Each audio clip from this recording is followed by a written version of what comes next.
believe there is something such as what is called, hey, do you really believe there is something such as what is called, quote unquote, organized deception within like human reality or nature? And if so, do you acknowledge that would be willing to use everything and anything that it can to play you deceptively? Soberly speaking, do you think that is so? And if so, what implications can you think that may apply to? I was just listening to a fellow talk about how there are certain truths about the Bible that pastors are literally forbidden to talk about, and it's kind of subtle, but it's definitely true that they are. Maybe not every, but generally they are. And like it goes like this, like interpretations for the Bible in like traditional studies and in the regular lesson, if you come in from a Christian perspective, are that the Bible has to be true because, or it's either one of these three options. The Bible isn't true and it's just based on blah, blah, blah. It was these basic things, but one of them was, I remember a specific one that's a standard answer, is that if he was lying, how could Jesus 2,000 years ago created this thing that has lasted for 2,000 years and had such a great effect on humanity? That's one of the three standard answers for answering this question for kids that are wanting to know if the Bible is whatever, that they give within their standard curriculum. But he heard an extra one, and that was that an explanation is that it could be legend, actually, or mythic in some way, or parabolic, like a parable, actually, like a literal literary thing, actually, literary. It's true in some deeper way than 2,000 years ago is true now. No, it's true now, actually, in some deeper way as a mythic story. He gave this pastor, and he got, I think, like, criticized or kicked out or something. And so this is like some way that whatever the Bible is and whatever true value it has, if people claim that it is the thing that we need to have the goodness of, if whoever's studying that thing is purposely occluding certain definite thoughts or ideas or considerations about it, then we're not getting what it is as it is, especially if they say it is whatever. There's other things like that it never changed or something that they're not supposed to say. There's been pastors who said, hey, did you know that parts of this verse weren't there when in the original text? It was added later, and this was added that time, and people are not supposed to say those things. So anyways, all this had me recognize and realize and want to communicate, and because I saw it before in regards to sexuality, actually. Like, none of us, like, basically, without the dialectic frame, false frames set upon us, the dialectic false frames of war set upon us, none of us naturally have an issue with having it be that some amount of people, for whatever reason, may be homosexual, or as we call it, gay, or lesbians, or whatever, from some deep way that we can see the possibility of creating a happy now and future for us. We could say that we have a problem with punching people, manipulating people, lying, twisting arms. Manipulations in big way. That's like a big thing, actually, that we should have a problem with. But someone kissing somebody or hugging somebody or enjoying the touch of somebody and shaming them, that's another type of manipulation that we know we don't want, actually. Mind you, for sure, about sexuality, we also do need to give some practical advice about the realities of procreation and emotions, obviously. It's nice when the adults communicate with the kids about the ramifications of their actions. It's great. Actually, probably it's just best in some way to be in nature and knowing what the nature is, which is, oh, look, the horses just gave birth, out of her, her vagina or whatever, her undercarriage. Oh, that's where people come from. Oh yeah, look, the horses are hugging each other, in nature. Hey, Jacob. What's up, brother? So, yeah. But anyways, when it comes to sexuality and how, of course, organized deception would definitely utilize that. Like I said, in a way that organized deception is using the Bible in a way to deceive you about the Bible, to restrict you from understanding that a possible reasonable explanation is that it is mythic, parabolic legend, actually. So,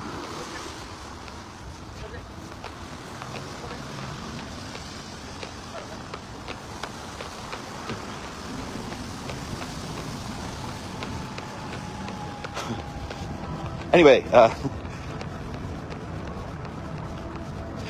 about sexuality and the organized deception, utilizing it for its deceptive purposes, I had compassion for what I used to call gay friends. Now, technically, I do think that I do see that in some big way they are what the word homosexual means, definitely, whereas gay means happy, actually. They aren't the same word. I'm in love with my brothers. I'm not homosexual with them, but I totally love my brothers. I get emotional thinking about some of them, actually, in really wonderful ways. So, so grateful for them. But anyway, I had a lot of compassion for the situation with my friends who are called what is gay or what is homosexual. So, naturally, I was for legalization of homosexual marriage, or gay marriage, whatever you want to call it. And the politicization of this is what the organized deception wants, actually. They like us to beg them for words. They say, oh yeah, we'll give you that word maybe if you vote for it. We'll let you have that word if you vote for it. And they'd like us to get mad about it, actually. Instead of just recognizing that, wait a minute, my friends who got married in their backyard, whose house I lived at, which was a very nice house, it had cool signs, home is where the heart is, kind of shit like that. And they were always real nice, and they always had cool events with cool people. They treated me real great. And they had a cool house. There's no problem there. And they were married, The word, you can take it, man, you can say it. I'm married to the sidewalk, I get it that also we need to have common dictionaries. But there's some dictionaries that are set up in certain ways to be divisive. Certainly divisive, actually. Distinctly speaking about that, distinguishing that oftentimes with these kinds of sayings, there can be yeah buts. There can be yeah buts. Yeah but. Hey, that's the thing to do in the place of that, in order to enable communication to happen, is to say, hey, that's really interesting what you're saying. Do you know how that relates to this other dimension that I'm noticing? I can't quite see how those things fit. What about blah, blah, blah, when we say da, da, da? How does that, and then we create with communication, create bridges between one another, these disparate definitions defined to have us falsely framed with a war stance in some big way. This is also with climate change, or what originally was called global warming, as a sort of one thing. That's sort of like global warming and climate change are kind of like one hysterical thing, at least people have fear of or something, or anger about. And it's a setup. It's a setup that, whether purposefully or not, people who would organize deception, they would be able to see that generally, humans can be manipulated in these ways. And I think to know that that's possible and true, and to admit that, is to be sober and awake and aware, and not portraying yourself as you are embarrassing because you're sort of you're a slut for a certain stance that you took, a certain stubbornness, a certain side that you just decided that your job is to defend no matter what, actually, without really listening. So yeah, like the stance of the way that something like the communication of what global warming is or was, and what climate change is, how it has became worded now, basically, it was set up in a way that was to create some war, actually. Same way with the gay rights. Back to the gay rights thing. Like too much of anything, like everybody must be heterosexual, and if not, we'll kill them. Obviously, like everybody must be homosexual, and if not, we'll kill them. Those are the same thing, and without the sided, stubborn stances, all of us can see that what I'm saying is true, actually. You're smart enough to understand this. Every single one of you on my Facebook can understand what I'm saying. I believe you're smart enough to. And sometimes things take a little while to land, to understand and be able to infiltrate our communication and be able to communicate them ourselves, even. Things that are slightly out of our normal conversations. For me, this is true too. But you're smart enough to get it, and to hear what's being said and to communicate about this kind of thing, helpfully. So, yeah, the climate change stance, it's like, this is what climate change is, and if you don't agree, you're dumb and you don't care. And you don't believe in science. So that kind of language naturally gets kids who are idealistic, willing and open for new solutions, to side with it, obviously, which is good. And also definitely gets conservative older folks who've heard that kind of language used in manipulative ways in their life to side against it.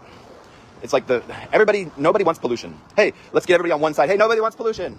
Not you want pollution, we don't. You understand what I'm saying, not you don't understand, I do. You understand what I'm saying. We understand this. This is understandable. So yeah, when we argue for, hey, what's up? When we argue for something like the word, gay marriage, we demand that. I get it when we're talking about rights. There's things that I don't like about bureaucracy. But those things, I think that we maybe do get to have to argue about visitations and whatever, insurance or something like that. But with the word, Hey, just so you know, we're not arguing for the word. We're taking it. We are married. My friends were married in their backyard. They were. That is true. It was true before whatever year it was that the that it got supposedly official in an office, signed as saying, yes, this is officially, and from our office said to be okay to do. Which means there will be no, in some ways, no guns against it, I guess, in some ways. I don't know, would there ever be guns against we are getting married, even though they say you can't? Hey, I dare you, bring your guns. We'll have cameras, let's watch that happen. I don't know if you're getting what I'm saying there, but yeah, we got to keep our eyes open, and not jump to conclusions, not jump on the bandwagons. Most of your opinions are just echo chambers that you can, it's predictable. Most of our opinions, most of my opinions, most of yours, most of hers, most of his, most of ours, most of theirs. The opinions that we have are predictable. They make sense from our position. If I were in your position, I would think what you think. I'd have your same shoes. I'd have your same memories. I'd have your same history. I'd have your same chemistry. I'd have your same purposes. I'd have your same privileges. I'd have your same problems. I would think what you think. What you think makes sense, actually. In some way, you can explain it to me, and I know I can understand. Even if I'm I understand because, I have a friend who is always drunk, and sometimes, I like this guy, he's really cool, actually. Sometimes I say, I can understand why you'd say that, and it's because you're drunk, basically, So, but that's a graceful way to let this man, he lives in a very different way than I'd expect, in a very different way than I would encourage most people to. But there are outliers, and he in some way, certainly is an outlier. And he's already there, and I like his influence in my life. Of course, I discourage, generally, alcohol, actually, from all of us, generally, for humans, for the future, for us to have intergenerational improvement as a species, and possibly birth what will be the equivalent to a god for us in the future, or something like that.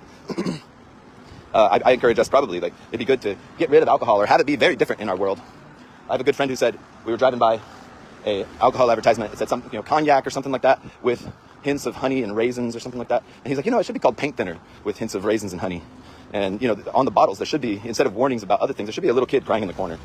I say that with strength and sobriety, knowing that, man, that's heartbreaking, actually. That industry, the only business humans have any business being in is in the business of human well-being. This is an axiom that we can all, I think, agree upon. Have me know if you think not. And the axiom includes understanding of human nature. So the only business any humans have any business being in is the business of human well-being, and if they find themselves in a business that's against that, they should find themselves out of that business as soon as they can, according to what we understand about human nature and people's general proclivity to, very understandably, not suddenly stop supporting all their kids that they have. Maybe they have 5 kids and a wife that they take care of real well, but they find out that, man, actually what I'm doing is really contributing to whatever, maybe somebody owns an ancient wine vineyard, which is so cool, there's so much coolness to that. The wealth of it, the beauty of it, the art of it. And they could understand that, man, someone down the road killed their whatever while they were drunk one night, and they could decide at that point to make a stance for making a difference and finding their way out of that. Instead, creating a grape juice business. I know that's really easy to say. That's why I say, with understanding, for them to find their way in their own time out of that business that they understand, they became awake to understanding that, oh, this isn't quite good for humans, actually, generally speaking. And there's so much nuance with that, but still, generally speaking, as a rule, maybe this is rule number 2, actually. There's a rule number 1. I'm not going to say that one. Take a while. It's pretty cool, actually. Rule number 2, the only business any humans have any business being in is the business of human well-being. And if they find themselves against that business, they should find themselves out of that business as soon as they can, with understanding for the human nature of the general way that humans can adapt and need to actually get to sometimes take a stand in some way just for their close neighbors, their close family. Yeah, rule number 1 comes to mind again. I said I wasn't going to say it. Let's see. Rule number 1, a meme worth spreading, something our parents teach to us in the future. Never kill someone because someone told you to. Maybe because of clear and present danger. But hopefully not, even when there's that. There's a way that this rule comes to us. It comes to us from the future. A commercial for the future, from the future. And it's a pretty cool story, a tribunal of understanding, compassion, courage, and forgiveness. Forgiveness for all the people who, the young men mostly, who very directly contributed to